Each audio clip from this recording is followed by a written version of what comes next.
আসসালামু আলাইকুম ভিউয়ার্স আজকে আমি মূলত আপনাদের শিখাবো কিভাবে আপনারা vMix এ ক্রোমাকে রিমুভ করবেন। তো ভিউয়ার্স অনেক ক্ষেত্রে হয় কি সবার তো নিজস্ব স্টুডিও থাকে না, সেক্ষেত্রে আমরা গ্রিন স্ক্রিনের উপরে ভিডিও রেকর্ড করে তারপরে ক্রোমাকে রিমুভ করে বিভিন্ন ভার্চুয়াল সেট বা স্টেজের উপরে বসাই।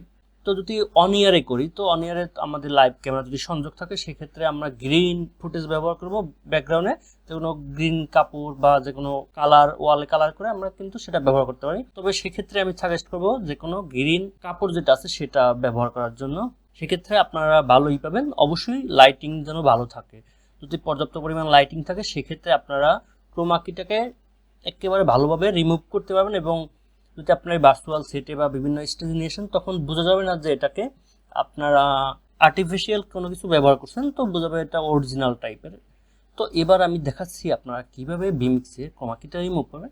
তো সেক্ষেত্রে আমি একটা গ্রিন স্ক্রিন ফুটেজ ইউজ করলাম, কারণ আমার লাইভ ক্যামেরা এখন নাই, এর জন্য আমি গ্রিন স্ক্রিন একটা ফুটেজ ব্যবহার করলাম এবং একটা ভার্চুয়াল সেট যেটার উপরে আমি এটাকে নিয়ে আসব। তারপরে আমি একটা ব্যাকগ্রাউন্ড ইউজ করলাম, যেটা নিউজের ক্ষেত্রে বিভিন্ন ধরনের অ্যানিমেশন থাকে ব্যাকগ্রাউন্ডে, তো সেটা। তো ফার্স্ট অফ অল আমি ক্রোমাকিটাকে রিমুভ করব। তো ক্রোমাকি রিমুভ করার জন্য এই যে ভিডিও ফুটেজটা আছে এটার যে দেখুন এখানে কনফিগার এটা আছে, এটার উপরে ক্লিক করবেন বা আপনাদের সেটিং যে যাই বলেন সেটিংয়ের উপরে ক্লিক করবেন। সেটিংয়ে ক্লিক করার পরে দেখুন এখানে অপশনগুলো আসলো, জেনারেল, কালার অ্যাডজাস্টমেন্ট। এখানে আপনার যদি কোনো কালারের ঘাটতি থাকে এখান থেকে আপনি কালারটাকে ব্যালেন্স করতে পারবেন। তারপর হলো কালার কি, তো এখান থেকে কালার কির মাধ্যমে আমরা এটাকে রিমুভ করবো যে গ্রিন স্ক্রিনটা আছে। তো এখানে দেখুন একটা আইড্রপার টুল আছে, জাস্ট এটার উপরে ক্লিক করবেন আপনারা। ক্লিক করার পর এর কাছ থেকে এই যে মাউসটা আছে এর কাছ থেকে আমি ক্লিক করবো। জাস্ট ক্লিক করার পর দেখুন ভিউয়ার্স এখনো কিন্তু কালারটা যায়নি। তো আপনারা করবেন কি এখান থেকে দেখুন ওই যে অটো ক্রোমাকি প্রিসেট, এখানে টুতে ক্লিক করবেন আপনারা। দেখুন টুতে ক্লিক করার পর আমার যদি লাইট ঠিক থাকে তাহলে অটোমেটিকলি কোনো ধরনের পাশে কোনো থাকবে না, অবজেক্ট থাকলে অটোমেটিকলি এটা রিমুভ হয়ে যাবে। তো যদি কারো লাইটিং কম থাকে সেক্ষেত্রে এখান থেকে ক্রোমাকে এখান থেকে কালার ব্যালেন্স করে নিতে হবে। তো এটা লাইটিং ঠিক আছে, এর জন্য আমার কোনো কিছু দরকার নেই, জাস্ট আমি এটা কেটে দিলাম। কেটে দেওয়ার পর এবার আমরা যেটা করব এটাকে ভার্চুয়াল সেটে নিয়ে আসবো। তো এই দেখুন মানুষটা আছে, এটাকে আমি ভার্চুয়াল সেটে নিয়ে আসবো ভিউয়ার্স। তো ভার্চুয়াল সেটে নিয়ে আসার জন্য ফার্স্ট অফ অল আপনাদের যে কাজটা করতে হবে দেখুন সেট আপ লেখা আছে ভার্চুয়াল সেটে। তো একটা যদি আপনি নিজে কাস্টমাইজ করেন ভার্চুয়াল সেট সেক্ষেত্রে আপনি যেটা লিখবেন তো সেই অপশনটায় ক্লিক করবেন। তো ক্যামেরা এবং সেট থাকবে, তারপরে এখানে যে স্কাই আছে, ট্যালেন্টে আছে, বিভিন্ন ধরনের থাকে, তো এটা বুঝতে হবে। তো আমার ফার্স্ট অফ অল আমার ট্যালেন্ট এটাই ক্লিক করবো, মানে এটা মেইন যে ম্যানের অবজেক্ট সেটা আসবে। তো এখান থেকে আমার যে ম্যানের অবজেক্টটা সেটা ক্লিক করে দিলাম, দেখুন এখানে সুন্দর করে চলে আসলো। এরপর আবার আমি ক্যামেরায় ক্লিক করব। এবার আমার ক্যামেরা অ্যাঙ্গেল ঠিক করতে হবে, কারণ আমি যখন ভার্চুয়াল সেট করলাম তো একটা ক্যামেরা অ্যাঙ্গেল থাকে।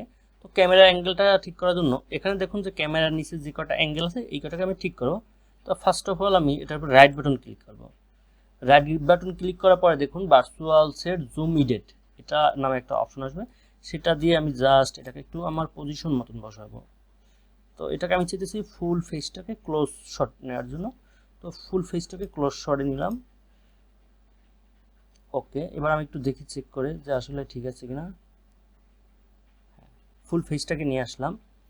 এরপরে সেকেন্ড ক্যামেরা অ্যাঙ্গেল, তো এটাকে আমি একটু কাট করে নেই, কাট বলতে দ্রুত কাজ করবে। তো এবার দেখুন উপরে মাথা কেটে গেছে, এর জন্য আমি করব কি আবার রাইট বাটন ক্লিক করব। এবার সেমভাবে জাস্ট স্ক্রিনের উপরে ধরে টান দিবেন। এই যে আমি চাইতেছি এবার উপরের ফ্রেমটাও দেখাবো, এটাকে নিয়ে আসলাম। তারপরে আর একটা অপশন আছে এটায় যাই। এবার আমি চাচ্ছি এটাকে মিডল পজিশনে দেখাবো। তো এখান থেকে আপনি দেখুন জুম আছে, জুম এক্স, জুম ওয়াই, এটা কি কাজ করে কম বেশি আমরা সবাই জানি। তো এটাকে এবার এই অ্যাঙ্গেলে দেখাবো, যে ট্যাবও দেখাবে আর হাতও দেখাবে। ওকে, সেভ। এরপরে এটার পিছনে আমি একটা ব্যাকগ্রাউন্ড করবো, ব্যাকগ্রাউন্ডটা দেবো, যে ব্যাকগ্রাউন্ডটা আছে অন ইয়ার হচ্ছে। তো সেটা দেওয়ার ক্ষেত্রে আবার সেটাবে আসবো, এখান থেকে ক্লিক করবো স্কাই, যে ব্যাকগ্রাউন্ডে স্কাই আছে, স্কাই ক্লিক করে এখানে নান আছে সেম ইনপুটে এসে আমি যে আমার রেড নিউজ ব্যাকগ্রাউন্ড আছে সেটা দিয়ে দিলাম। দেখুন ভিউয়ার্স কাজটা হয়ে গেল। এবার আমি কুইক প্লে করতে পারি, তো এখান থেকে করতে পারি কুইক প্লে। তো কুইক প্লেতে নিয়ে আসলাম। এরপরে আমি যদি জুম দেই, সেক্ষেত্রে কীভাবে জুম দেব সবাই কম বেশি জানে। যদি আপনাদের কনসোলার থাকে সেক্ষেত্রে কনসোলার থেকে দিতে পারবেন, সুইচার থাকলে সুইচার থেকে দিতে পারবেন, বা যদি কিছুই না থাকে ম্যানুয়ালি দিতে পারবেন। এই যে এটা আমি দেখুন এটা আছে ফুল আসলো ফ্রেমে। তো এবার যদি আমি চাই এখানে বিভিন্ন ইসে নিয়ে আসতে পারবো। স্লো মোশনে যদি এসে ক্লিক করি, এসে ক্লিক করে দেখুন একটু জুমিং স্লো মোশন দিয়ে আসছে। এবার দেখুন আউট হচ্ছে একটু স্লো মোশন থেকে। তারপরে আমি চাই যাতে আরেকটু স্লো মোশনে দেওয়ার জন্য আরেকটু স্লো মোশনে। এটা হচ্ছে ফুল শটটা, যেটা একেবারে ফুল শট আছে, লং শট, এটা হচ্ছে লং শট। এটা হলো ক্লোজ শট, এটা মিডল শট, এটাও মিডল শটের পরে, এবং এটা হলো লং শট। তো এই হলো ভিউয়ার্স vMix ক্রোমা কি করে কিভাবে আপনারা ভার্চুয়াল সেটে নিয়ে আসতে পারবেন। এরপর যদি আপনারা চান এখান থেকে বিভিন্ন ধরনের ওভারলে, যত ধরনের ওভারলে আছে আপনারা যে কোনো টিকার বলেন, তারপরে টাইটেল বলেন, যে কোনো কিছু ইউজ করতে পারেন, সেটা আপনার ব্যক্তিগত ইচ্ছা। সেটা কিভাবে করে আমরা কম বেশি জানি।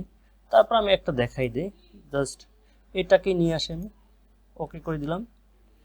তো সেক্ষেত্রে ভিউয়ার্স অনেক সময় অনেক ওভারলি এসব ইউজ করার পরে দেখবেন যে আপনাদের মাউস থেকে কন্ট্রোল করা সম্ভব না। সেক্ষেত্রে আপনারা ইউটিসি ব্যবহার করতে পারেন। ইউটিসির মাধ্যমে আপনারা সুইচিং করতে পারেন, যাদের সুইচার কেনার টাকা নাই বা সুইচার নাই আদৌ, আপনারা vMix ইয়াসি ইউটিসি কন্ট্রোলার, সেটার মাধ্যমে আপনারা চাইলে এটাকে সুইচিং করতে পারেন। তো আমি এটা ওভারলি দিলাম একটা, দেখুন এই যে জাস্ট এটার মাধ্যমে আপনারা ভিউয়ার্স কীভাবে vMix-এ ক্রোমাকে রিমুভ করবেন এবং ভার্চুয়াল সেট ইউজ করবেন দেখিয়ে দিলাম। তো ভিউয়ার্স যাদের vMix সম্পর্কে আরও শেখার আগ্রহ আছে অবশ্যই আমাকে কমেন্ট করে জানাবেন এবং আমার চ্যানেলটা সাবস্ক্রাইব করে রাখবেন। তো ভিউয়ার্স আজকে এই পর্যন্ত, সবাই ভালো থাকবেন, সুস্থ থাকবেন, আল্লাহ হাফেজ।